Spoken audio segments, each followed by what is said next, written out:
हफ्ते की शुरुआत में बज चुका है चुनावों का बिगुल और देश भर में दुनिया भर में एक्शन बढ़ने की पूरी संभावना। और इस बढ़ते हुए एक्शन के बीच में शुरुआत के हैं संकेत।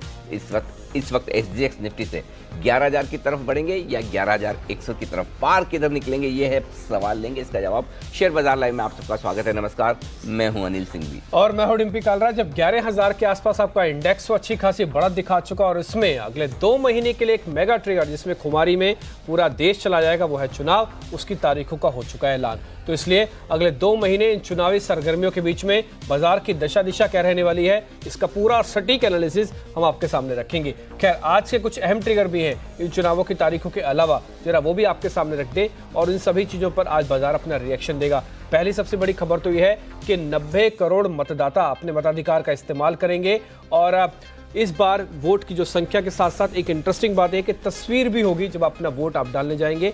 तो ये एक इंपॉर्टेंट पड़ाव और सभी पोलिंग बूथ पर होगा। दूसरी अहम खबर ग्लोबल मार्केट से है। यहाँ पे आपको थोड़े से कमजोरी के संकेत दिख रहे हैं, खासकर एशियन मार्केट थोड़ा कमजोर है। एसजीएक्स निफ्टी में भी 15-16 पॉइंट नीचे आके कामकाज कर रहा है। आरबीआई ने 36 बैंक जिसमें विदेशी हैं, निजी हैं और कुछ सरकारी बैंक भी हैं, उन पर जुर्माना लगा दे। इनकी जो टेक्नोलॉजी है स्विफ्ट, जिस एक सॉफ्टवेयर है जिसपे ये काम करते हैं, अगर उसके नियमों का पालन नहीं करेंगे तो जुर्माना लगेगा। आरबीआई ने being as an regulator 70 crore रुपए का जुर्माना इन पे लगाया है। साथ ही एसआर स्टील को लेकर खबर आई है कि आर्सलरमित्तल को मंजूरी मिल गई है, उनके रेजोल्यूशन प्लान को मंजूरी मिल गई है, यानी कि बैंकों का रास्ता साफ हो गया है। जो 15 बैंक है जिसमें एसबीआई सबसे बड़ा बैंक है, उनको अब पैसा मिल जाएगा। ये एक और अहम ट्रिगर होगा जो कि सरकार की पॉलिसी से जुड़ा हुआ है। तो इन सभी चीजों पर असर होगा। लेकिन इस बीच इन सभी ट्रिगर्स में जब आप देख रहे थे, सबसे अहम ट्रिगर जो कल शाम को 5 बजे जब प्रेस कॉन्फ्रेंस शुरू हुई, वो था देश के में इस बार जो चुनाव हो रहे हैं उसकी तारीखों का ऐलान होना। तो बाजार के लिए भी बहुत इंपॉर्टेंट था कि कितना लंबा चलेगा, क्या अहम ट्रिगर्स होंगे, क्या मुद्दों पर चुनाव इस बार लड़ा जाएगा। जब पुलवामा भी है तो देश की आर्थिक गति को भी बात करने की बात की गई। सारे के सारे ग्राफिक्स के जरिए महत्वपूर्ण जानकारी आपको स्क्रीन पर मिलती रहेगी। लेकिन इस बीच इन चुनावों की तारीखों का बाजार से क्या सरोकार है, अब 2 महीने बाजार किस मूड में जाके कैसे कैसे रिएक्शन देगा, एक बार सर इस पे आपका कमेंट। देखिए, इसमें कोई डाउट नहीं कि अब से लेकर 23 मई तक जिस दिन चुनाव के नतीजे आएंगे और एक साथ आएंगे या 19 मई भी मान लें, क्योंकि 19 मई को जैसे ही चुनाव खत्म होंगे शाम को और उसके बाद एग्जिट पोल आने शुरू होंगे, तो 19-20 मई वो मान लें। तो 19-20 मई और फाइनल जो 23 मई जो होना है वो होना है। तब तक घरेलू ट्रिगर आपके दुनिया भर के संकेतों के ऊपर हावी होते हुए दिखेंगे। अब हमें अपने ट्रिगर्स पर ज़्यादा ट्रेड करना है। मतलब ये नहीं कि हम एसजीएक्स निफ्टी और डाउ देखना बंद कर देंगे या सुबह सुबह हांगकांग नहीं देखेंगे, लेकिन एक असर लिमिटेड रहेगा। जब अब हम चुनाव में जा रहे हैं, ऐलान हो चुके हैं। पहली चीज़ ये कि अब सरकार की तरफ से बड़े ऐलान कुछ भी नहीं होंगे। कोड ऑफ कंडक्ट लागू हो चुकी है, तो जो कुछ घोषणाएं होनी थी हो चुकी है, अब नहीं होगी। पहली बात तो खबरों के लिहाज से थोड़ा ठंडा हो जाएगा मार्केट। पॉलिसी वाली खबरें नहीं आएंगी, कॉर्पोरेट्स की कंपनियों की तो आनी जो वो आ ही सकती है। दूसरी चीज़, अब बाजार धीमे धीमे 23 मई को डिस्काउंट करने की कोशिश करेगा कि 23 मई को क्या होगा। ये कैसे होगा? ये डिस्काउंट होने के 2 तरीके होंगे। पहला ये होगा डिम्पी कि किस तरह के गठबंधन बनते हैं एनडीए और यूपीए के बीच में, सीटों के तालमेल बंटवारे, इसको लेकर एक दूसरे के साथ कितनी प्यार मोहब्बत होती है, कितना लड़ाई झगड़ा होता है, और उसके बाद साथ में आते हैं या नहीं आते हैं। ये हर एक पार्टी के गठबंधन के साथ, देखिए अल्टीमेटली क्या होता है कि अब बाजार धीमे धीमे ये अंदाज लगाने की कोशिश करेगा चुनाव में किस गठबंधन को कितनी सीटें मिल सकती हैं। इस ऐसे में गठबंधन में कौन कितनी मजबूती के साथ स्मूथली गठबंधन हो रहा है, किसके साथ हो रहा है, किसके साथ नहीं हो रहा है, ओपोजिशन वाले क्या कर रहे हैं, रूलिंग पार्टी क्या कर रही है, इनके दम पर सीटों की तालमेल और संख्या कम ज़्यादा होती हुई दिखेगी और बाजार उस पर रिएक्शन देने की कोशिश करेगा। तो पहली बात तो है कि अलायंस, इस पर फोकस करना है। दूसरी बात जिस पर फोकस करना है वो अलायंस के साथ साथ इस बातों पर कि एग्जिट पोल कई लोग अब करवाएंगे, कई सारे चैनल्स करवाएंगे। धीमे धीमे आज नतीजे हो जाएं, आज चुनाव हो जाएं तो क्या 23 मई को क्या होना है, उस हिसाब से भी बाजार रिएक्शन देने की कोशिश करेगा। तो हमारे लिए ये ज़रूरी है कि इन 2 तरह की खबरों पर फोकस करें। अब आइए जहाँ तक बाजार का सवाल है, मुझे ऐसा लगता है पर्सनली कि चुनाव के पहले तक 10,500, 10,650 या 10,550, 10,650 ज़्यादा सही रेंज बता दूँ, मुझे लगता है कि निफ्टी के लिए वो रॉक बॉटम सपोर्ट है और बाजार वो लेवल शायद तोड़ेगा नहीं। 10,550, 10,650 इस 100 पॉइंट की रेंज को मुझे नहीं लगता कि बाजार चुनाव के पहले तोड़ेगा, कम से कम चुनावों की वजह से नहीं तोड़ेगा। कोई और वजह बन जाए वो तो पता नहीं, अदरवाइज चुनावों की वजह से 10,550, तो आपको इलेक्शन के पहले की नीचे का रिस्क पता है कि 10,550 से 10,650 के नीचे आप नहीं जाएंगे। 23 मई तक का रिस्क, 23 मई तक की रिस्क खाली इलेक्शन की। मैं बाकी सब चीजें नजरअंदाज कर रहा हूँ कि पता चला क्रूड 80 हो गया तो फिर एक अलग चीज। मैं सिर्फ और सिर्फ इलेक्शन के लिहाज से, अगर आपको किसी भी तरह के कैसे भी पोल आ जाए, कैसे भी गठबंधन हो जाए, सिर्फ इलेक्शन के दम पर बाजार को देखना है तो आपकी डाउन साइड रिस्क आपको पता है वो 10,550 से 10,650, ये 100 पॉइंट की रेंज बेहद मजबूत सपोर्ट है। तेजी की तरफ आप कब बढ़ेंगे? 11,150, 11,200, ये वो रेंज है जिसके बेहद करीब है हम हायर साइड पर। तो यहाँ पर आपको रुकना है, इसको पार करेंगे और ये अगर होना है तो जल्दी हो जाना है, इस एक आध हफ्ते में ही हो जाना है, इसी हफ्ते में हो जाना है। अगर ये नहीं होता है तो आपके लिए ऊपर की भी जगह फिक्स हो गई, 11,100, 11,200 की रेंज में आकर आप अटक जाएंगे। अच्छा, आप एकदम हायर रेंज पे इस वक्त, ठीक है। यहां से पार हुए तो आप 11,500 तक जा सकते हैं चुनाव के पहले।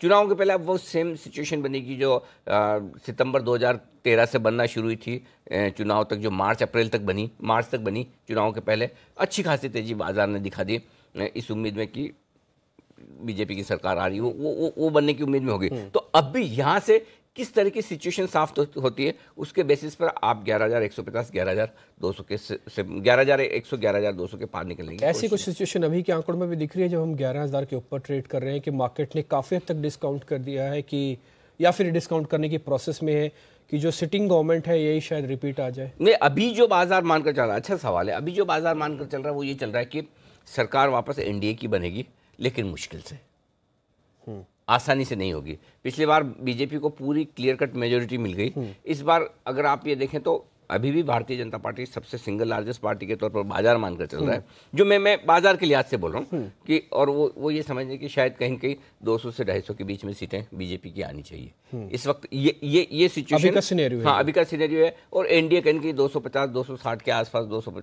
272 के आंकड़े से थोड़ा सा नीचे है, उसके आसपास आकर रुक सकता है। पिछली बार से थोड़ा सा कम रह सकता है। हाँ, लेकिन सरकार एनडीए की बनेगी, ये अभी तक कम से कम बाजार इस वक्त ये मानकर चल रहा है कि मुश्किल से बनेगी लेकिन बन जाएगी।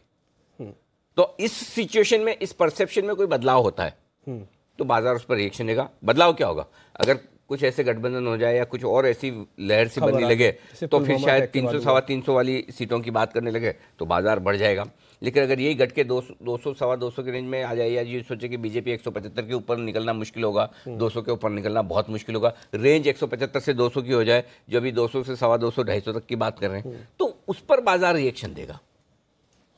ठीक है, ये इंपॉर्टेंट है। तो खैर ये है कि एक तो सीटों का तालमेल, गठबंधन और साथ ही अलायंसेस और मुद्दे, ये मुद्दे भी बहुत इंपॉर्टेंट रहने वाले हैं। मुझे नहीं लगता है, ईमानदारी की बात है डिम्पी, फ्रेंकली बता रहा हूँ। मुद्दे तो अब क्या है, चुनाव के पहले कहने के लिए एकेडमिक तौर पर ये सारे मुद्दे होते हैं, बेरोजगारी, जॉब, महंगाई, ये वो सब, और बाकी दूसरे भी कई सारे आरोप प्रत्यारोप चलते हैं। कब किस मुद्दे पे क्या होगा ये कहना मुश्किल है। लेकिन मुझे लगता है कि अब मैं मुद्दों के बजाय मैं इस चीज़ पे फोकस करूंगा कि किस तरह के गठबंधन बनते हैं और किस तरह के एग्जिट पोल आते हैं। मेरे लिए दो ही चीज़ें इंपॉर्टेंट है। मुद्दे तो देखिए हर एक के लिए अलग मुद्दा हो सकता है। अगर मैं जॉबलेस हूँ तो मेरे लिए बेरोजगारी मुद्दा हो सकता है, मेरे सैलरी कम है तो मेरे लिए शायद महंगाई मुद्दा हो सकता है, अगर मैं पूरी तरह से इन सब चीज़ों से ऊपर हूँ तो शायद मंदिर मस्जिद मुद्दा हो सकता है, या इंडिया पाकिस्तान मुद्दा हो सकता है। तो मुद्दे हर वोटर के लिए अलग मुद्दा हो सकता है, वो किस मुद्दे को किस तरह की, कौन किसको तवज्जो कितनी देता है। तो मेरे ख्याल से अब मुद्दों से ज़्यादा हम गठबंधन की तरफ फोकस करेंगे। और हाँ, ये चीज़ और ज़रूर हो सकती है जो आपने जिक्र किया कि चुनाव प्रचार के दौरान हो सकता है कहीं इधर उधर अलग अलग ट्रैक्स पे जाने की पार्टियां कोशिश करेगी, अपने अपने हिसाब से मुद्दे को आगे लाने की कोशिश करेगी। क्या कोई राफेल लाता है, कोई पाकिस्तान लाता है, वो सारी चीज़ें तो होंगी। लेकिन इम्पोर्टेंट ये है कि आप सिर्फ दो ही चीज़ों पे फोकस करिए, बाजार के लिहाज से, राजनीति के लिहाज से तो हर रोज आपको नए नए मसाले मिलेंगे, नए नए स्टेटमेंट आएंगे, रैलियां होगी, बयानबाजी होगी, बॉल बच्चन वो होंगे, तो उसमें बड़ा आनंद आएगा। ये भाई ये सिंपल चीज़ है।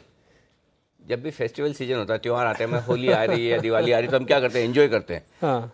ये लोकतंत्र का सबसे बड़ा त्यौहार है, सबसे बड़ा है। ये लोकतंत्र, और हिंदुस्तान दुनिया का सबसे बड़ा लोकतंत्र सबसे है। बड़ा लोकतंत्र। इस त्योहार को एंजॉय कीजिए। हाँ। बिल्कुल, हर रोज पॉलिटिकल डिबेट्स भी देखिए, दिन में मार्केट की, शाम को पॉलिटिकल डिबेट्स, ये सब होगा, एंजॉय कीजिए। ये एंजॉय करने का वक्त है। हाँ। लेकिन हाँ, इस एंजॉय करने में एक चीज़ ध्यान में रखनी है, वो ज़रूरी है कि आपको अपनी जिम्मेदारी का एहसास होना चाहिए। तो कहीं भी आप अपने देख लें कि आपकी कॉन्स्टिट्यूएंसी में किस दिन वोटिंग हो रही है, हाँ। उस दिन आपको वहीं रहना है, वोट देना है। इधर उधर छुट्टियों, क्योंकि अप्रैल मई का टाइम ऐसा ना, बच्चों के एग्जाम खत्म हो जाते हैं, घूमने फिरने के लिए लोग निकल जाते हैं, तो आप वोट ना दें, ये चलेगा नहीं, ये देना ज़रूरी है। मतलब अगर आपको दिवाली मनानी है, एंजॉय करना है, आपके मैं दीपक नहीं जलाऊंगा मैं ऐसे ही मनाऊंगा दिवाली, वो वैसी वाली बात होगी। तो आपको लोकतंत्र का ये जो सबसे बड़ा पर्व है, इसे आपको मनाना है, लेकिन बिना वोट दिए नहीं। बिल्कुल, हिंदुस्तानियों के लिए तो कहा भी जाता है कि रोटी, कपड़ा, मकान और चुनाव, ये हिंदुस्तानियों के लिए चौथा अहम मुद्दा होता है, जिसके साथ वो पूरी तरह से सरोकार रखते हैं। खैर, इन चुनावी बहार तो अब लगे ही अगले 2 महीने के लिए। बयानबाजी भी होगी और इंटरेस्टिंग भी होगा, समझना जानना, बाजार भी देखेगा। अब कुछ और अहम मुद्दों पर आ जाते हैं। ग्लोबल मार्केट से लेकर ट्रेंड, इन सब के रुझान, इन सब की चीजें क्या कह रही है, एक बार जरा ये। ग्लोबल न्यूट्रल से पॉजिटिव साइड पर है, मैं नेगेटिव नहीं रखा, न्यूट्रल से हल्के पॉजिटिव है। FIs के संकेत न्यूट्रल से हल्के नेगेटिव साइड पर है। इतने दिनों बाद पहली बार हल्के से नेगेटिव लेकिन साइड पर 1000 करोड़ की खरीदारी फिर से हुई है, वो मैं आपको विस्तार में बताऊंगा, लेकिन हल्के से नेगेटिव साइड पर है, मैं बताऊंगा आपको। घरेलू फंड के नेगेटिव साइड पर है, वायदा कारोबार के न्यूट्रल है, सेंटिमेंट में कहीं कोई बदलाव नहीं, अभी भी पॉजिटिव है, और ट्रेंड भी पॉजिटिव है। ओके। अब आज की रेंज बता दूं? बिल्कुल। छोटी रेंज, एकदम छोटी है, जैसे कि आप देखना चाहते हैं 11,000, 11,050, ये छोटी सी रेंज। हाँ, कुछ ज़्यादा ही छोटी है। 10,975, 11,075, ये भी छोटी है, ये भी कोई बड़ी रेंज नहीं है। 975 तो मेरे को याद है, पिछले 3 दिन से हम यही रेंज के साथ ही चल रहे हैं। करेक्ट। और 10,950 से 11,100, ये भी एकदम छोटी है, 150 पॉइंट की रेंज है, जो बड़ी रेंज के तौर पर, एक्सट्रीम रेंज के तौर पर मान लो। अब इस एक्सट्रीम रेंज के किसी और बाहर निकले तो 50 पॉइंट और गिन लीजिए, यानी कि 10,950 के नीचे फिर तो 10,900, 11,100 के ऊपर निकले तो 11,150। संभावना वैसे आज के लिए कम दिखती है, होगा तो आगे होगा। बैंक निफ्टी की रेंज में कोई खास बदलाव नहीं है, एक आध जगह 51 पॉइंट का मैंने बदलाव किया। देखिए, शुक्रवार को हमने बैंक निफ्टी की स्मॉल रेंज जो दी थी वो 27,650, 27,800 की दी थी, एग्जैक्टली उसी रेंज में शुक्रवार को बाजार रहा, तो मैंने आज रेंज बदली भी नहीं है। 27,550, 27,850 ये मीडियम रेंज है, इसको थोड़ा सा नीचे किया है बस ऊपरी लेवल को, और 27,500 से 27,950 ये एक्सट्रीम रेंज है बैंक निफ्टी की आज के लिए। ठीक है, यानी कि 28,000 से पहले ही है। ये 27,950 एक एक्सट्रीम रेंज है, जो कि बैंक निफ्टी के तौर पर देखें। अब उनके पास उनकी रणनीति, जिनके पास ऑलरेडी पहले से ही तेजी की खरीदारी की, जिनकी तेजी की पोजीशन है डिम्पी, उनके लिए दिन के लिए स्टॉप लॉस है 10,975। अगर दिन के दौरान 10,975 के नीचे ट्रेड करना शुरू करें, तेजी की पोजीशन खत्म कर लीजिए, और क्लोजिंग अगर 11,000 के नीचे होती है, स्टॉप लॉस बहुत ऊपर सरकार लिया है मैंने, देखो आप सिर्फ 35 पॉइंट ऊपर है, 11,035 पे बंद हो। अगर 11,000 के नीचे बंद होता है तो आप तेजी की पोजीशन कम कर दीजिए। और ठीक है। हाँ, क्योंकि उसको, और उसकी वजह भी है कि 3 दिनों से आपको 11,000 के ऊपर की क्लोजिंग मिल रही है। अगर आप 3 दिनों की अच्छी क्लोजिंग के बाद अगर आप एक बार नीचे चले जाते हैं तो फिर हल्का कर लीजिए। तो स्टॉप लॉस बहुत छोटे हैं आज, बहुत ही छोटे हैं। इंटरेस्टिंग। वैसे ये अच्छा है कि 11,000 का अगर स्टॉप लॉस है न्यूटन की क्लोजिंग बेसिस पर। अब आते हैं जरा बैंक निफ्टी के लेवल पे, इसमें इंट्राडे का स्टॉप लॉस और क्लोजिंग का stop loss. Intraday stop loss 27,650 का है, जो कि शुक्रवार का लो है। इसके नीचे ट्रेड करना शुरू करें तो इंट्राडे में वो संकेत कमजोरी का देगा, वहां पर स्टॉप लॉस रखना है। और 27,600 के नीचे अगर बैंक निफ्टी अब बंद होता है अगर आज, तो आपको तेजी की पोजीशन कम कर लेनी है। ये भी स्टॉप लॉस बहुत नजदीक के आ गया। हाँ, लेकिन दोनों के अंदर एक चीज है कि इंट्राडे के स्टॉप लॉस क्लोजिंग के स्टॉप लॉस से ज्यादा बड़े फर्क के साथ नहीं है। हाँ, नहीं है ये बात, मतलब स्विंग ज्यादा बड़ा नहीं, स्विंग बड़ा नहीं लग रहा है मुझे। मैंने देखी ना आपको, इसीलिए कितनी छोटी रेंज दी आज निफ्टी, बैंक निफ्टी की रेंज बहुत छोटी दी है, बड़ा स्विंग नहीं लग रहा मुझे, अभी तो नहीं लग रहा डेटा में कम से कम। अच्छा, शुक्रवार को हमने शॉर्ट पोजीशन बनाने का भी दिया था, तो आज मैं जिनकी मौजूदा शॉर्ट पोजीशन है उन्हें स्टॉप लॉस टारगेट क्या रखने वो भी बता दूं। जिनके मौजूदा निफ्टी में शॉर्ट पोजीशन है, अगर 11,075 के ऊपर निफ्टी दिन के दौरान निकलता तो आप अपनी शॉर्ट को काट लीजिए। ओके, 11,075 और 11,100 के ऊपर बंद होता है तो भी शॉर्ट काट लीजिए, पक्के तौर पे काट लीजिए। फिर तो बिल्कुल इधर उधर देखना मत, इंतजार मत करना कब अनिल जी बोलेंगे फिर मैं काटूं। 11,100 के ऊपर बंद होते ही आप बिल्कुल शॉर्ट में न रहें, ये ध्यान रखिएगा। चुनाव का वक्त है, ये इसके ऊपर जाकर अगर टिक गया बाजार तो फिर 300-400 पॉइंट और बढ़ जाए, बड़ी बात नहीं है। तो 11,100 के ऊपर बिल्कुल शॉर्ट नहीं रहना है। वैसे ही बैंक निफ्टी पर दिन के दौरान 27,825 है, इसके पार निकले तो आप शॉर्ट काट लीजिए, और क्लोजिंग बेसिस पर अगर अब 27,800 के ऊपर बंद हो जाए तो शॉर्ट काट लीजिए। एक मैं आपको बहुत बढ़िया फॉर्मूला देता हूँ। 11,000 के नीचे बंद होने पर तेजी कम कर लीजिए, 11,100 के ऊपर बंद होने पर मंदी कम कर लीजिए। तो आपके लिए क्लोजिंग बेसिस पर दोनों लेवल हो गए 100 पॉइंट के। 11,000 11,100, 11,000 के नीचे बंद हुए खराब, 11,100 के ऊपर बंद हुए शानदार। बैंक निफ्टी 27,600 के नीचे बंद हुए खराब, 27,800 के ऊपर बंद हुए बहुत बढ़िया, 200 पॉइंट के सिंपल राउंड फिगर में याद रख लीजिए। इंट्राडे वालों के अपनी अपनी समस्याएं वो नोट लेवल नोट करें। जो क्लोजिंग बेसिस पर बाजार का डायरेक्शन देख रहे हैं, आपके लिए 100 पॉइंट की रेंज निफ्टी पर है क्लोजिंग बेसिस पर, बैंक निफ्टी की 200 पॉइंट पे एकदम क्रिस्टल क्लियर डेटा है, कहीं कोई समस्या नहीं, डेटा बहुत बढ़िया बने हुए हैं। याद भी रहना आसान हो जाएगा। आज के लिए 11,000, 11,100 और यही 27,600, 27,800 ये रेंज हो जाएगी। अच्छा, जिनके पास आज नई पोजीशंस बनाने का मौका है, उनके पास चुनावों की तारीख भी है, 11,000 का लेवल भी है और कुछ ग्लोबल मार्केट की वीकनेस भी है। तो 11,100 का स्टॉप लॉस है, शॉर्ट करने की राय है। 11,000, 10,975, 10,950 ये दो टारगेट शॉर्ट साइड पे आपके बनते हैं। फिलहाल इससे नीचे की कमजोरी मैं नहीं देख रहा। खरीदना चाहें तो 10,950 से 11,000 की रेंज में आपको निफ्टी में खरीदारी करनी चाहिए। 10,900 का स्टॉप लॉस होगा, 11,050, 11,075। और मैं आपको बता दूं कि दोनों ही कंडीशन में ट्रेड करना चाहिए। जैसे शुक्रवार को भी हम कह रहे थे आपको कि मौका मिले तो छोड़िएगा मत, वैसे ही अब भी आपको कह रहे हैं मौका मिलेगा तो छोड़िएगा मत। बैंक निफ्टी का जहाँ तक सवाल है 27,850 ये इंट्राडे का आपका स्टॉप लॉस है, यहाँ स्टॉप लॉस लगाकर शॉर्ट कर दीजिए। 27,650, 27,550 संभावना कम है 27,550 आएगा, लेकिन 27,650 तो मिल ही सकता है, इतना तो है ही। और बैंक निफ्टी खरीदना हो तो 27,550 से 27,650 की रेंज में लेना परफेक्ट है, वहाँ पे किस्तों में लेना शुरू कर लीजिए। 27,500 पे लगाइएगा स्टॉप लॉस। और ऊपर की तरफ के जो टारगेट बैंक निफ्टी के बनेंगे आपके लिए वो 27,750 से लेकर 27,800 के फिर से बनेंगे। तो बैंक निफ्टी में भी ऐसा लग रहा है कि अब पता नहीं समाव ऐसा लग रहा है कि वॉलेटिलिटी कम होगी, रेंज में आएगा, थोड़ा सा टाइम वाइज करेक्शन बाजार यहाँ पर दे सकता है अच्छी तेज दौड़ लगाने के बाद कि हम हो गया भाई, अब थोड़ा सा टाइम यहाँ बिताएंगे, जल्दी नहीं है हमें ऐसा। तो ये मुझे लगता है कि ऐसा हो सकता है। ठीक है, 27,800 मैक्सिमम होगा अगर आप निफ्टी बाय कर रहे हैं तो। हाँ, मतलब बढ़ने में और बढ़ सकता है, लेकिन अगर आपकी एंट्री नीचे के लेवल पे हो रही तो 27,800 काफ़ी है। ठीक है, ये पीसीआर 1.6 और विक्स 15 के आसपास है, कंफर्टेबल है? हाँ एकदम, कोई दिक्कत नहीं, परफेक्ट है दोनों। अब आज के सेक्टर्स में देखिए, पॉजिटिव तो डिम्पी जी का फेवरेट सेक्टर है आज। लीकर चुनावों का मौसम है तो ये सेक्टर तो लाइमलाइट में वैसे भी आ जाता है, वो है ही। और दूसरा सीमेंट मुझे लगता है गिरावट में खरीदारी करने के लिए ये एक और सेक्टर है जहाँ पर आपको फोकस करना चाहिए तेजी की तरफ। आईटी और मेटल ये दो सेक्टर ऐसे हैं जहाँ ऊपरी स्तरों पर प्रॉफिट बुकिंग आएगी। मैं बहुत एग्रेसिव शॉर्ट की बात नहीं कर रहा, लेकिन प्रॉफिट बुकिंग रहेगा तो यहाँ पर आपको ऊपरी स्तरों पर खरीदना नहीं है, ये ध्यान में रखिएगा। और एक सेक्टर जिस पे पिछले हफ्ते में पूरा भयंकर बुलिश था और बहुत बार कमजोर क्वालिटी के शेयरों को रिकमेंड करके फास्ट जो पैसा बना है फटाफट DHFL, Reliance capital, infra type, आज बिल्कुल उलट सलाह है उन पर। पिछले हफ्ते के हाई बीटा कमजोर क्वालिटी के मिड कैप शेयरों में सावधानी रखें। यहाँ खरीदना तो बिल्कुल भी नहीं है, आप ये चीज़ समझ लीजिए अच्छे से, खरीदना बिल्कुल नहीं है। देखते हैं इनको शॉर्ट करना है, कहाँ करना है, कितना करना है। ठीक है, ये इलेक्शन की जैसी डेट्स अनाउंस हुई हैं तो इलेक्शन से जुड़ा हुआ सेक्टर और भी एक्टिव हो सकते हैं, जैसे कंजम्पशन में बजाज इलेक्ट्रिकल जैसे हो सकते हैं थोड़े दूसरे सेक्टर्स पे आ सकते हैं लाइमलाइट में। लेकिन मैंने कहा यहाँ पर इसमें क्या आपका सपोर्ट मिल जाएगा मुझे तो थोड़ा केस मेरा मजबूत हो जाएगा। ये तो सदाबहार चुनाव की तारीख लाए ना लाए, ये तो हमेशा सपोर्ट रहेगा। बिल्कुल। अच्छा, अब आते हैं जरा FIs और F&O के आंकड़ों पे। हाँ, तो जो आपका सवाल था कि खरीदारी तो की है 1100 करोड़ की, बिल्कुल की है, अच्छी की है, उसमें विप्रो की डील्स भी हैं। क्योंकि 1 मार्च के बाद से हमने देखा है लगातार खरीदारी, आज 11 मार्च हम हो गए। समस्या एक है इसमें, 1100 करोड़ की जितनी खरीदारी कैश में की उतने स्टॉक फ्यूचर्स बेचे इन्होंने 1088 करोड़ के बराबर। तो नेट स्टॉक्स में खरीदारी है नहीं, और 250 करोड़ के इंडेक्स बेचे हैं FIs ने, इसलिए मैंने डेटा न्यूट्रल रखे हैं। और ये खरीदारी इसमें हालांकि विप्रो का थोड़ा योगदान है, विप्रो की ब्लॉक डील्स जो हुई हैं कुछ, तो उसमें शायद FIs की तरफ से खरीदारी के आंकड़ा है, तो ये इसलिए मेरे लिए वो डेटा न्यूट्रल है। घरेलू फंड के इसलिए नेगेटिव कि फिर से 470 करोड़ के उन्होंने बेचे तो उनकी बिकवाली है, तो आंकड़े थोड़े से उनके नेगेटिव साइड पर।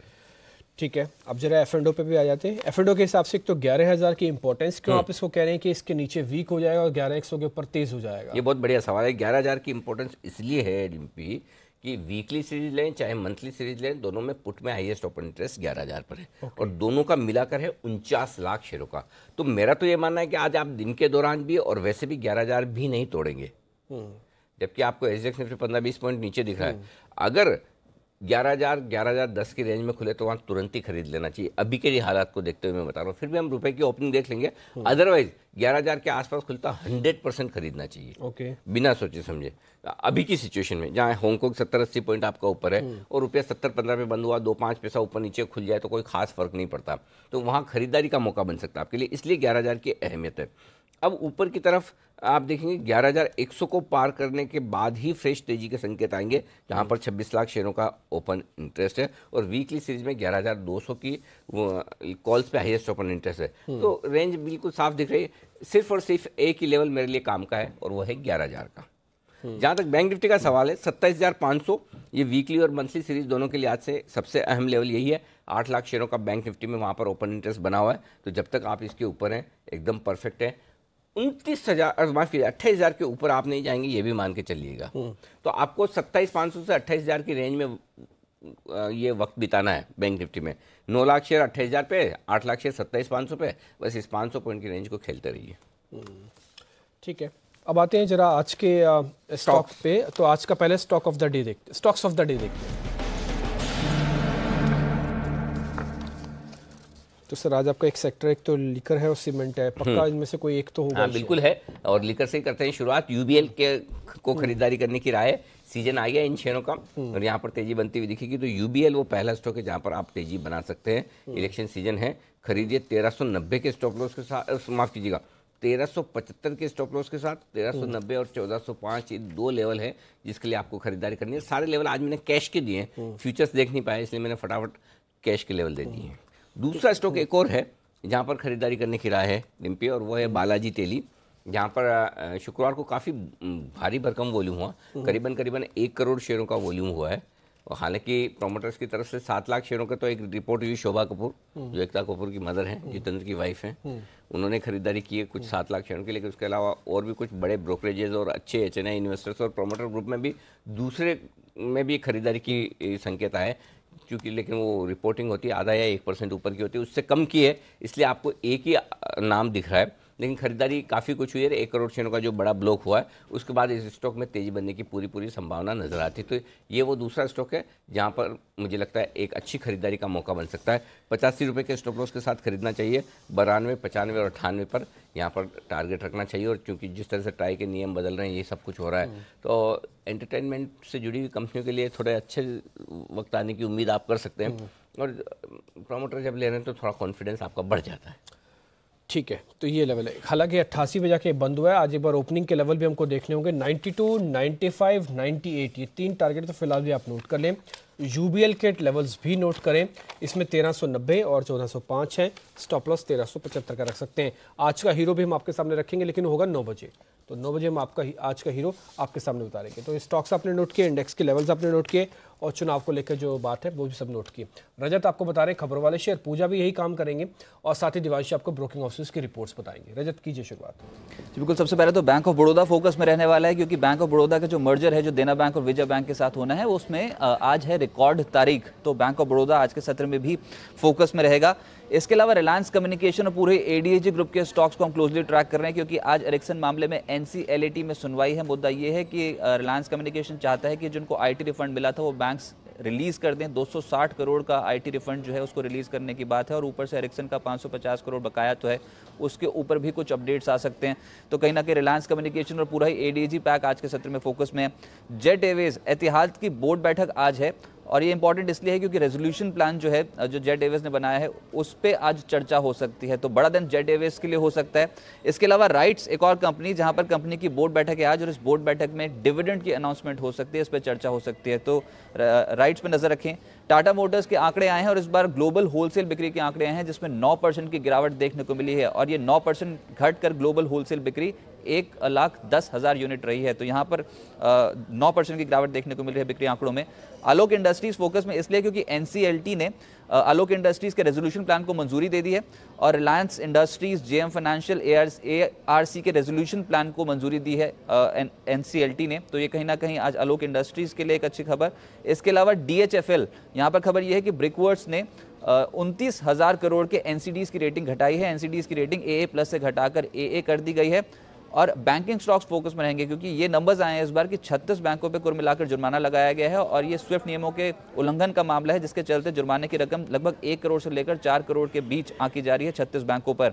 मॉन्टे कार्लो देखिए पहले ही बायबैक की अनाउंसमेंट हो चुकी थी, लेकिन अब और क्लैरिफिकेशन आई है कि जो बायबैक है ये 29 मार्च से 2 अप्रैल तक खुलेगा और 550 रुपये पर शेयर के भाव पे 55 करोड़ शेयरों का बायबैक मॉन्टे कार्लो करने जा रही है। इसके अलावा कावेरी सीड और मोनसैंटो तमाम बीज बनाने वाली कंपनियां एक्टिव हो सकती हैं क्योंकि सरकार ने बीटी कॉटन सीड कंपनियों के लिए जो वो रॉयल्टी पे करती हैं टेक्नोलॉजी सर्विसेज के लिए उसको घटा दिया है। यानी कि अब कंपनियां जहां पर 39 रुपीज़ पर पैक रॉयल्टी पेमेंट करती थी, अब मात्र 20 रुपये पर पैक की रॉयल्टी पेमेंट करनी पड़ेगी।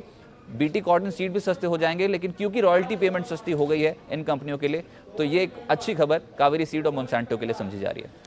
ठीक है, ये एग्री बेस्ड कंपनीज वैसे भी फोकस रहती हैं, जैसे चुनावों की तारीख है, चुनावों से जुड़ा कोई भी मुद्दा आएगा तो इस बीच आप बता रहे हैं कि रॉयल्टी कम हुई है तो यानी कि बीज सस्ते हो जाएंगे। ठीक है पूजा, आप भी बताएं कुछ खबरों वाले शेयर्स। मंगलम सीमेंट पर आज नजर रखिए। मंगलम टिम्बर के साथ मर्जर को लेकर कंपनी को बोर्ड से मंजूरी मिल चुकी है और करीब 5 करोड़ तक का लोन देने की भी बोर्ड से मंजूरी मिल चुकी है, तो आज मंगलम सीमेंट फोकस में रहेगा। इसके अलावा भारत डायनेमिक्स पहले अंतरिम डिविडेंड के लिए 27 मार्च रिकॉर्ड डेट निर्धारित की गई है, तो आज यहाँ नजर रखनी होगी। डिविडेंड को लेकर कुछ और भी कंपनियां फोकस में रहेंगी। नैल्को और आरईसी पर नजर रखिए। नैल्को 4.5 रुपये प्रति शेयर के डिविडेंड की घोषणा की थी और आरईसी ने 11 रुपये प्रति शेयर के डिविडेंड की घोषणा की थी और इन दोनों ही कंपनियों के डिविडेंड देने की आज एक्स डेट है, तो आज यहां नजर रखनी होगी। धामपुर शुगर्स केयर ने आउटलुक नेगेटिव से बढ़ाकर स्टेबल कर दिया है और रेटिंग A- पर बरकरार रखी है, तो आज यहां पर भी नजर रखिए। सेलिब्रिटी फैशंस प्रमोटर ने अतिरिक्त करीब 1.5% हिस्सा गिरवी रखा है और प्रमोटर की जो कुल हिस्सेदारी करीब 18% की थी उसमें कंपनी करीब 14% हिस्सा अब तक गिरवी रख चुकी है, तो सेलिब्रिटी फैशंस पर इसका कुछ रिएक्शन देखने की उम्मीद है।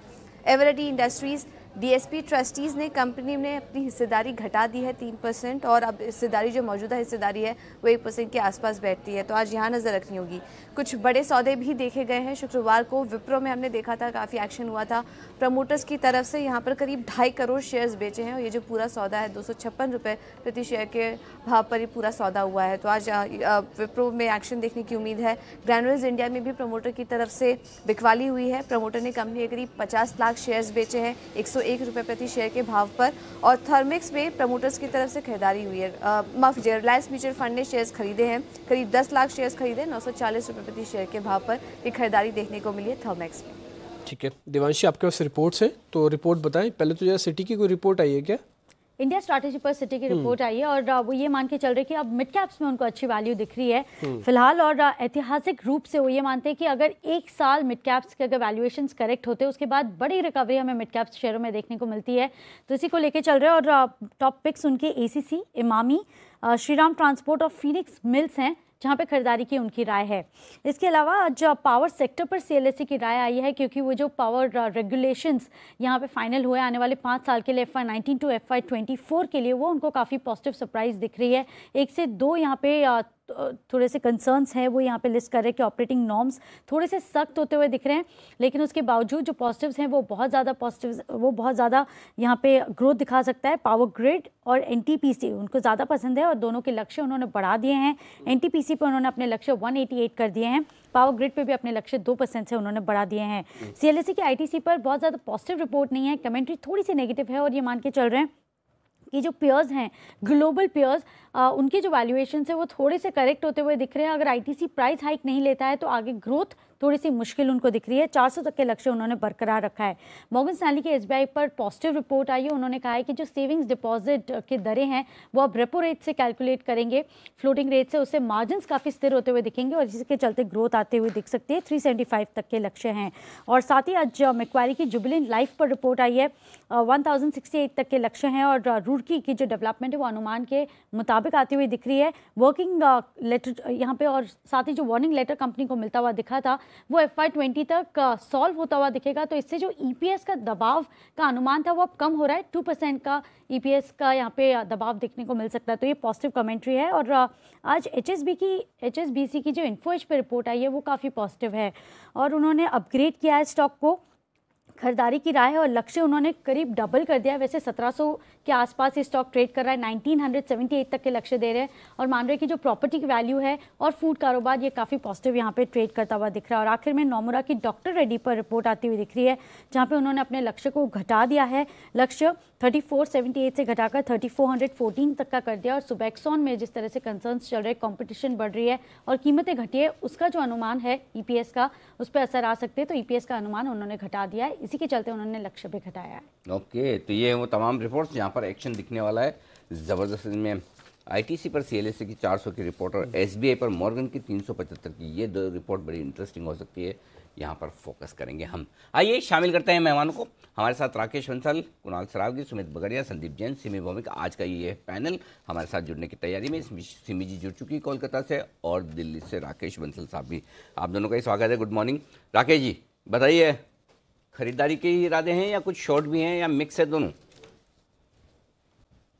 Good morning Anil ji. Anil ji good morning, in fact very good morning. मेरे तो अनिल जी 2 पिक्स हैं और दोनों खरीदारी की तरफ ही हैं। और पहला कॉल बजाज फाइनेंस पर है, जिसपे शुक्रवार को कुणाल जी ने खरीदारी की राय भी दी थी। बजाज फाइनेंस अच्छा लगता है, 2717 का एक स्टॉप लॉस लगाना चाहिए और 2840 के लक्ष्य के लिए बजाज फाइनेंस को खरीदारी की राय है।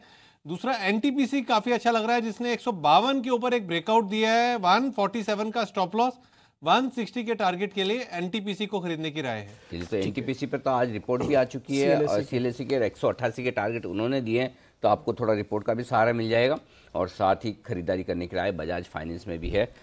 सिमी जी को भी गुड मॉर्निंग बोलते हैं। सिमी जी गुड मॉर्निंग आपको भी और अनिल जी की तरफ से भी गुड मॉर्निंग है। और आप बताएं आपके शेयर कौन से? Good morning Dimpy, good morning Anil ji. मेरे पास भी 2 खरीदारी करने का ही फिक्स है। एक बजाज ऑटो, जिसमें मुझे लगता है कि तेजी देखने को मिलना चाहिए। 2950-40 के आसपास मिलता है तो खरीद कर चलेंगे। 2925 या 20 के नीचे स्टॉप लगाएंगे। 2980 और 2995 आज के दिन के लिए टारगेट होगा। दूसरा कॉल मेरा LIC हाउसिंग फाइनेंस में है। मुझे लगता है कि इसमें जो तेज़ी देखा गया था लास्ट फ्राइडे को, वो आज भी मेंटेन्ड होगा। 490 के आसपास खरीदने का सलाह होगा।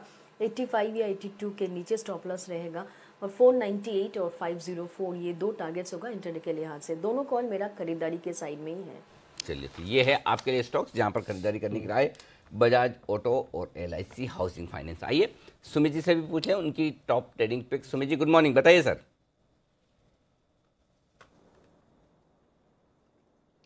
गुड मॉर्निंग अनिल जी। वेल देखिए, पहला स्टॉक बाय साइड में सीमेंट स्पेस में से अल्ट्राटेक सीमेंट लग रहा है। अल्ट्राटेक सीमेंट यहां से ऐसा लगता है कि एक अपमूव दिखा सकता है। वैसे भी स्टॉक का अगर लास्ट 15 दिन का ट्रेंड देखेंगे तो तेजी का ही ट्रेंड रहा है। 200 DMA के ऊपर सस्टेन किया है और स्टॉक यहां से ये तेजी कंटिन्यू करना चाहिए, जिसमें हमें ऊपर में 4100 और फिर 4200 रुपए तक के लेवल्स हमको देखने को मिल सकते हैं। तो अल्ट्राटेक सीमेंट के अंदर बाइंग करें। 3970 कल की क्लोजिंग थी, कोई भी डिप मिलती है 394050 तक तो बाइंग की सलाह रहेगी। नीचे में सपोर्ट है 3880 का, वो स्टॉप लॉस होना चाहिए। ऊपर में 4100 और 4200 रुपए तक के लेवल्स होने टारगेट्स होने चाहिए अल्ट्राटेक सीमेंट के अंदर। एक और एक स्टॉक जो अच्छा समझ में आ रहा है वो है फार्मा स्पेस में से सन फार्मा। बहुत दिनों से सन फार्मा धीरे धीरे से तेजी दिखा रहा है और अब ऐसा लगता है कि सन फार्मा में यहां से एक अच्छा अपमूव हमको देखने को मिलना चाहिए। सन फार्मा का ऊपर में इमीडिएट रेजिस्टेंस है 470 का लेवल। अगर एक बार ये स्टॉक ऊपर में ब्रेक कर देता है तब ये स्टॉक हमें ऊपर में 500-510 रुपए तक के स्तर दिखा सकता है। कल की जो क्लोजिंग है 454-455 के आसपास, वहां पे स्टॉक पे बाइंग बनती है। 430 के आसपास का स्टॉप लॉस और ऊपर में 500 रुपए तक के टारगेट्स हमको सन फार्मा में देखने को मिल सकते हैं। ठीक है, सन फार्मा हो गया और एक अल्ट्राटेक सीमेंट हो गया। 2 शेयर हैं सुमित की तरफ से, आप ये भी नोट कर लें, दोनों खरीदारी के। अब तक तीनों के तीनों एनालिस्ट ने 2-2 शेयर खरीदारी के दिए, किसी से कोई बिकवाली की कॉल अभी नहीं आई है। कुणाल सरोगी इस बीच हमारे साथ जुड़ चुके हैं दिल्ली से और संदीप जैन जयपुर से हमारे साथ जुड़ चुके हैं, उनसे भी बातचीत करते हैं, इन्वेस्टमेंट के शेयर लेते हैं। गुड मॉर्निंग कुणाल जी, आपके आज के शेयर कौन से हैं?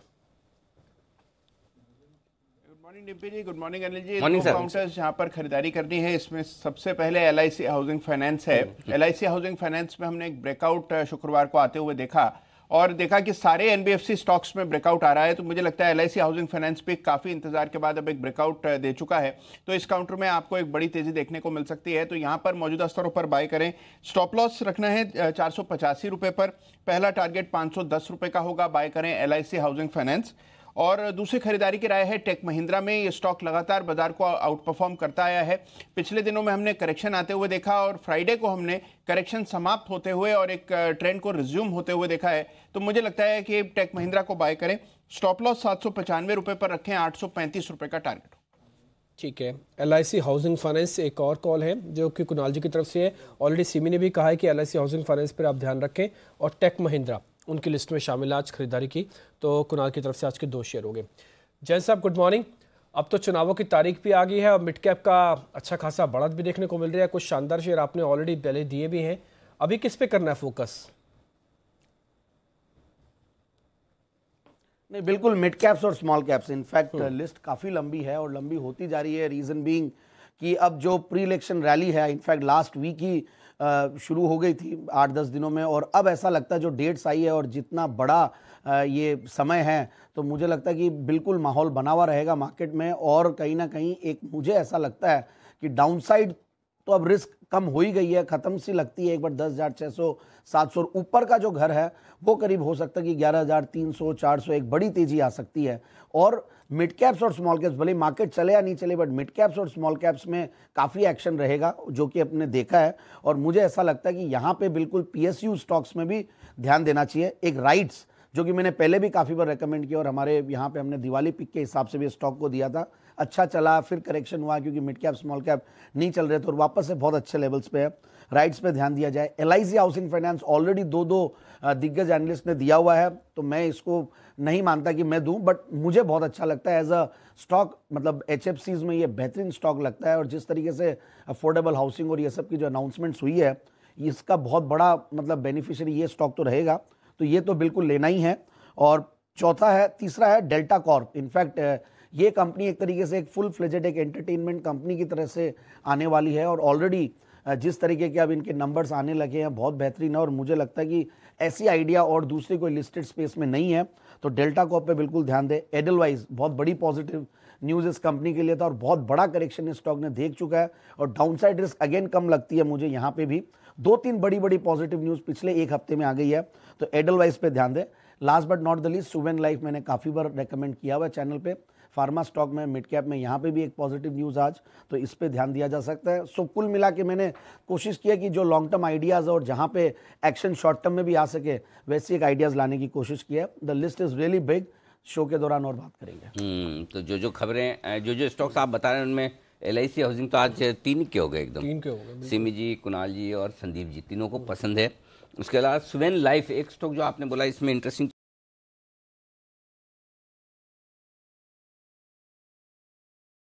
7 करोड़ डॉलर का वहाँ वो इन्वेस्टमेंट कर रहे हैं और ये एक सब्सिडरी बनाने जा रहे हैं। आज ये खबर सुवेन लाइफ को लेकर आई भी, और साथ ही राइट्स ये एक और स्टॉक है जो जैन साहब रिकमेंड कर रहे हैं। आज इसकी बोर्ड बैठक है, डिविडेंड पर विचार किया जाएगा, तो राइट्स के लिए भी एक ये ट्रिगर है।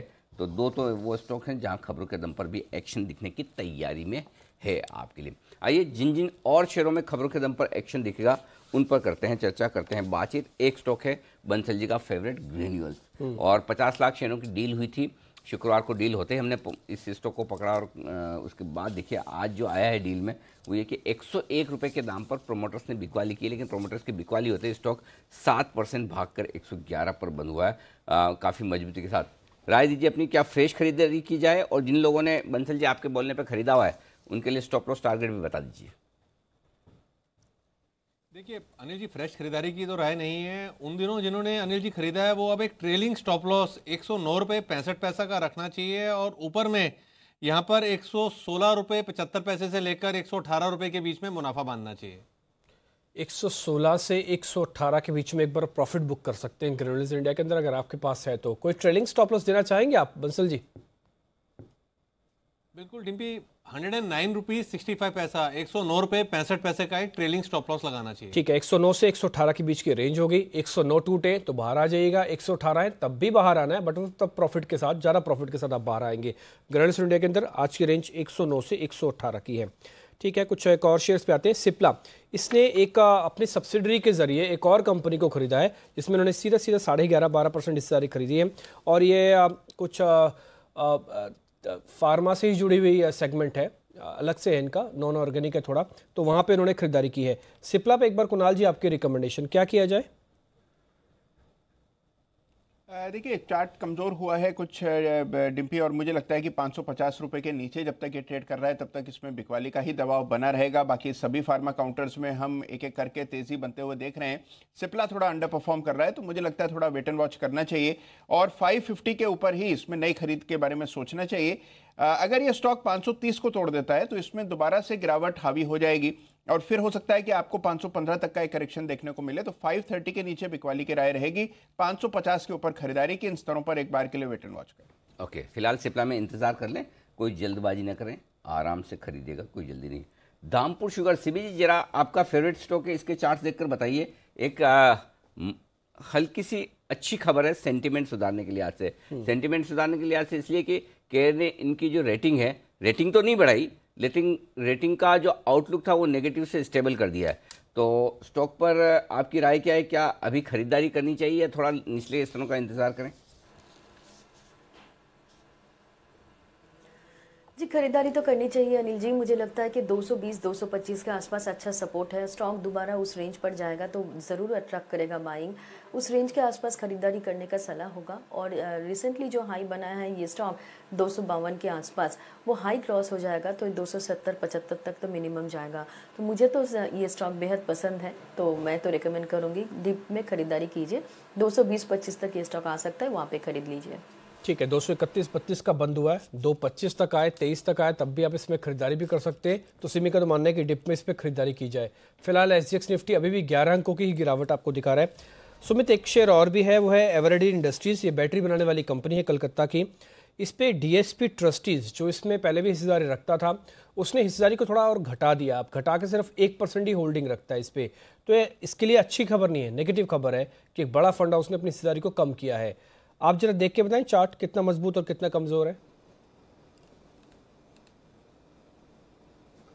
निम्पी, ये स्टॉक का अगर हम लास्ट 6 महीने से साल भर का चार्ट देखेंगे तो स्टॉक ने गिरावट ही दिखाई है और थोड़ा सा पुलबैक दिखाने के बाद ये और नए लोज लगाता है। अभी रिसेंटली स्टॉक ने 3 दिन पहले एक पुलबैक दिखाया है जिसमें 200 डीएमए लेवल्स को टेस्ट किया और 220 का हाई लगा के वापस से नीचे आना स्टार्ट हुआ है। अब ये स्टॉक अगर 220 के ऊपर जाता है तो ही इसमें तेजी करनी है, नहीं तो स्टॉक में एक बार बाइंग अवॉइड करनी है। स्टॉक शायद नीचे पे 200 के स्तर तोड़ सकता है और नीचे में शायद हमें 190-180 रुपए तक के स्तर भी देखने को मिल सकते हैं। एवरेडी में फिलहाल बाइंग के लिए रेडी नहीं होना है। ये स्टॉक एक गिरावट और एक दबाव दिखा सकता है जिसमें 190-180 रुपए तक के स्तर भी देखने को मिल सकते हैं। इसमें बाइंग अवॉइड करना चाहिए। ठीक है, इसमें अवॉइड कीजिए बाइंग। अब इसके लिए रेडी नहीं होना है कि आपको एवरेडी खरीदना है, फिलहाल रुक जाइए, इससे आपको बिल्कुल अभी सरोकार नहीं रखना है। ऑल इंडिया, जैसे अभी आप कह भी रहे थे कुछ सरकारी कंपनीज पे ज़्यादा फोकस करें। देखिए ओएनजीसी को लेकर कुछ रिपोर्ट्स आई भी हैं, ओएनजीसी ने काम भी थोड़ा तेज़ किया है। ऑल इंडिया मार्केट के लिहाज से भी ठंडा शेयर है और खबरों के लिहाज से भी ठंडा शेयर है। सिर्फ सरकार के डिविडेंड पॉलिसी में अगर है विश्वास रखते हैं तो फिट बैठता है। खबर इनके साथ यह है कि कंपनी को असम में 2 ब्लॉक्स और मिल गए हैं जिसमें इनके पास ऑयल हो सकता है। आप जरा बताएं ऑयल इंडिया के अंदर क्या किया जाए।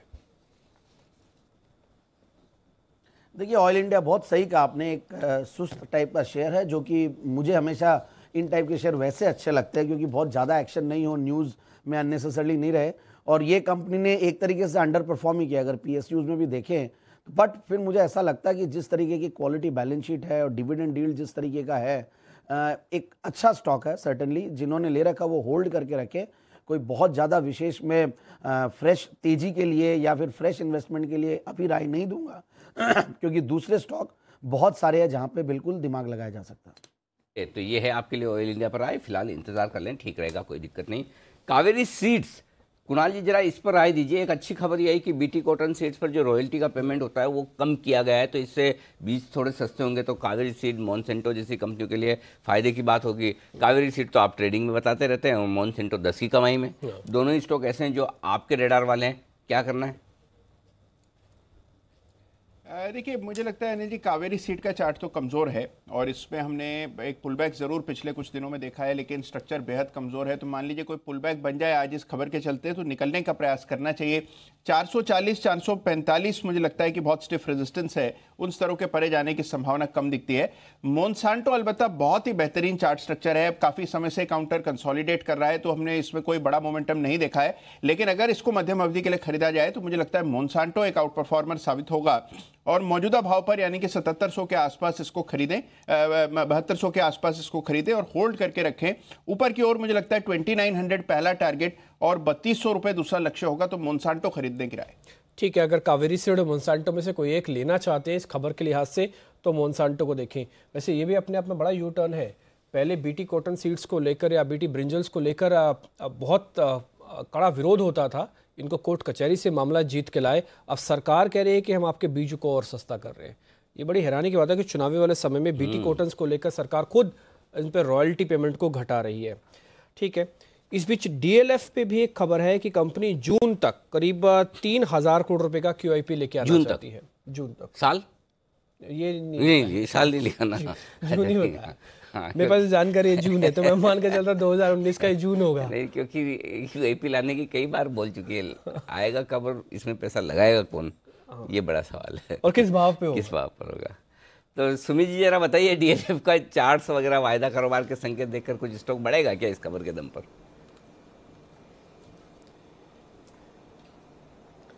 अनिल जी, डीएलएफ के अंदर लास्ट 3 से 4 दिनों में एक तेजी का मूव तो देखने को मिल रहा है और स्टॉक में शायद एक 4 से 5 रुपए तक का मूव ऊपर में देखने को मिल सकता है, जिसमें 180-182 रुपए तक के स्तर देखने को मिल सकते हैं। उसके ऊपर ही कोई बड़ी और अच्छी तेजी देखने को मिलेगी। जब तक ऊपर में 180-182 के लेवल नहीं टूटते तब तक स्टॉक के अंदर कुछ खास बड़ा अपमूव तो नहीं समझ में आ रहा है। At the same time stock में नीचे में 167 का सपोर्ट है, तो 167-170 नीचे का सपोर्ट है, 180-182 का ऊपर में सपोर्ट है। जिस तरफ भी ऊपर में लेवल टूटेगा या नीचे में लेवल टूटेगा उसके बाद ही कोई बड़ा अपमूव या डाउन मूव देखने को मिलेगा। फिलहाल एक छोटे से दायरे में ट्रेड होते हुए हमें लगता है कि नजर आएगा स्टॉक। ठीक है बंसल जी, एक खबर है थर्मेक्स पर। इसमें 2 लिहाज से मैं पूछना चाहता हूं आपसे। पहला, इसमें एक तो रिलायंस म्यूचुअल फंड ने करी है खरीदारी, 10 लाख शेयर खरीदे हैं, भाव जो है 940 का खरीदा गया है। थर्मेक्स की जो क्लोजिंग है 964 की है।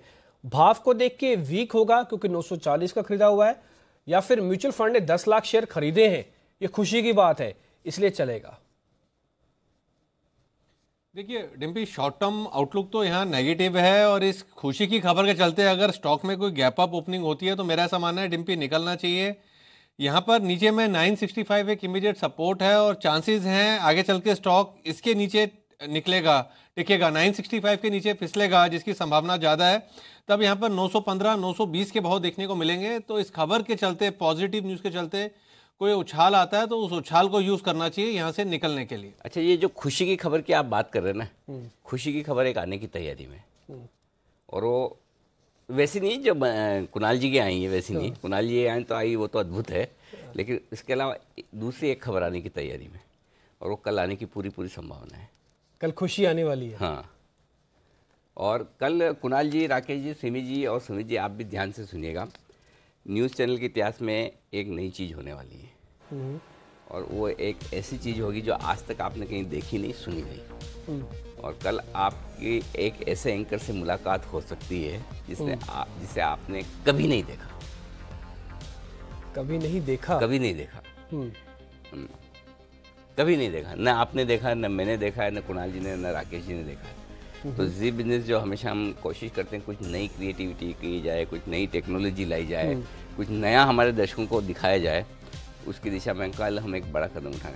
एनी गेसेस कुणाल जी, राकेश जी? कल हम अच्छा पहले उनसे गेस पूछने को, मेरे को तो रहना है ना।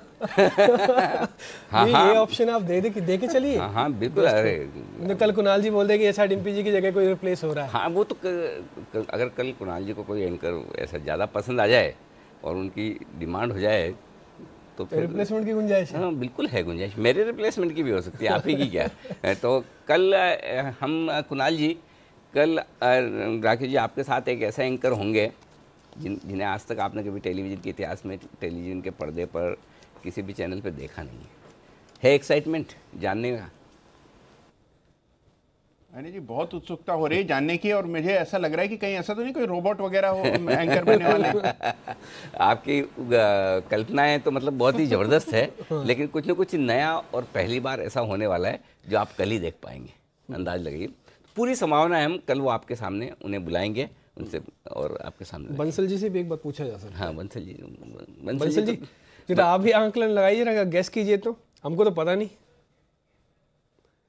नहीं, मेरा भी आंकलन वही है जो कुणाल जी का है, जैसे कुछ होता है ना रोबोट टाइप। नहीं, मेरा बस चलेगा, मैं पहले नहीं, मेरा बस चलेगा, पहले रोबोट कुणाल जी और राकेश जी की बनवाऊंगा बजाय एंकर के। तो हमारी नौकरी खतरे में, उससे बढ़िया कि हम कुणाल जी राकेश जी के बनवा सारे लैब टेस्ट कुणाल जी बंसल जी भी हो जाए। तो चलिए, कुछ न कुछ इंटरेस्टिंग, नया, बेहतर, क्रिएटिव होने की तैयारी में है। तो कल सुबह आप जरूर देखिएगा, चुनाव का भी वक्त है, कुछ इंटरेस्टिंग होगा। कुछ वैसी एक्साइटमेंट हो रही है जैसे कल चुनावों की डेट से पहले बता दिया जाए कि प्रेस कॉन्फ्रेंस होने वाली 5 बजे। हाँ। तो आप बता रहे हैं कि कल एक बड़ा कदम है क्रिएटिविटी को लेकर। ठीक है, इंटरेस्टिंग है। तो हमको भी इंतजार रहेगा कौन एंकर साहब आ रहे हैं जिनको हमने कभी देखा नहीं आज तक। आगे बढ़ते, कुछ एक खबरें भी देख लेते हैं जरा एक बार, उन सब पे भी क्या करें। एक और खबर है सद्भाव इंजीनियरिंग। इसको एक और कंपनी में शायद कुछ असेट्स खरीदे जा सकते हैं। सद्भाव इंफ्रा है, माफ़ कीजिए, सद्भाव इंफ्रा पे एक बार आपकी रिकमेंडेशन क्या है? सद्भाव इंफ्रा दिखाए एक बार। सद्भाव इंफ्रा पे एक बार आपकी रिकमेंडेशन क्या है बंसल जी? एक बार जरा इसको देखिए, 92 का भाव है। देखिए डिम्पी, एक बड़े पैमाने पे देखें तो स्टॉक ने पहले आउट परफॉर्म करा था, बट अगर आप अब देखें तो स्टॉक कंटिन्यूसली अंडर परफॉर्म कर रहा है। और अभी इसने कुछ 2 दिन पहले ही स्टॉक ने एक रिवर्सल दिखाया है और नीचे में 89 रुपीज़ के अराउंड एक अच्छा बेस है। डिम्पी एकदम मेक और ब्रेक लेवल पे चल रहा है। 92, 93 एक मेक और ब्रेक लेवल है। 93 के ऊपर निकल के टिकेगा तब यहाँ पर 100, 101 के लेवल शॉर्ट टर्म में देखने को मिल सकते हैं। शॉर्ट टर्म में 100, 101 तक के लेवल्स भी आ सकते हैं आपके लिए। ये एक अच्छा चीज़ है। मोंटे कार्लो, सिमी जी जरा इसके चार्ट्स देखिए और बताइए। आज इसकी वो बायबैक की डेट्स आ चुकी हैं। 550 रुपये में बायबैक होना है। 29 तारीख से खुलेगा, 29 मार्च से, और 2 अप्रैल तक रहेगा। चार्ट्स पे कोई संकेत है आज बढ़ सकता है डेट आने के बाद में? देखिए, चार्ट में तो उतना दम नहीं है। हाँ, अगर जो हाई उसने बनाया था 360 के आसपास लास्ट फ्राइडे को, वो हाई क्रॉस हो जाएगा तो थोड़ा बहुत 370-75 की ओर भाग सकता है। पर फिलहाल चार्ट पैटर्न ऐसा नहीं सजेस्ट करता है तो कि करंट लेवल पर इसमें एक एक्यूमुलेशन बनाए, क्योंकि मुझे लगता है कि शायद ये स्टॉक अभी भी 350-375 के रेंज में कंसोलिडेट करेगा। 375 के ऊपर ही एक अच्छा सा ब्रेकआउट देखने को मिल सकता है जो कि इसको 400 के ओर ले जा सकता है। तो fresh buying is advised only above 375। Current level पर मुझे लगता है कि अवॉइड ही करना चाहिए। कुणाल जी, एक शेयर और देखिए जरा, मंगलम सीमेंट, ये मंगलम टिम्बर के साथ इसके मर्जर को अप्रूवल आ चुकी है। अब ये मर्ज हो जाएगी इसके साथ। तो मंगलम सीमेंट जिसमें वॉल्यूम करीब 11,000 शेयरों का रहता है, 245-40 का शेयर है, क्या किया जाए? देखिए, मुझे लगता है कि डिम्पी इसमें एक ब्रेकआउट आ सकता है 260 रुपए के ऊपर। 245 रुपए का क्लोज है फ्राइडे का, और 260 के ऊपर जैसे ही काउंटर निकलेगा मुझे लगता है कि इसमें 340 तक का एक मोमेंटम बन सकता है। तो जिनके पास है उनको मेरी बने रहने की राय है। नई खरीदारी का तो कोई कारण अभी दिखता नहीं चार्ट पर, जब तक कि 260 को पार ना कर ले। लेकिन जिनके पास है उन्हें होल्ड करना चाहिए। 225 रुपए का स्टॉप लॉस रखें। 260 पहला टारगेट, ये लेवल पार हुआ तो 340 के लक्ष्य से होल्ड करना चाहिए। ओके, चलिए, तो ये है आपके लिए मंगलम शेयरों पर राय।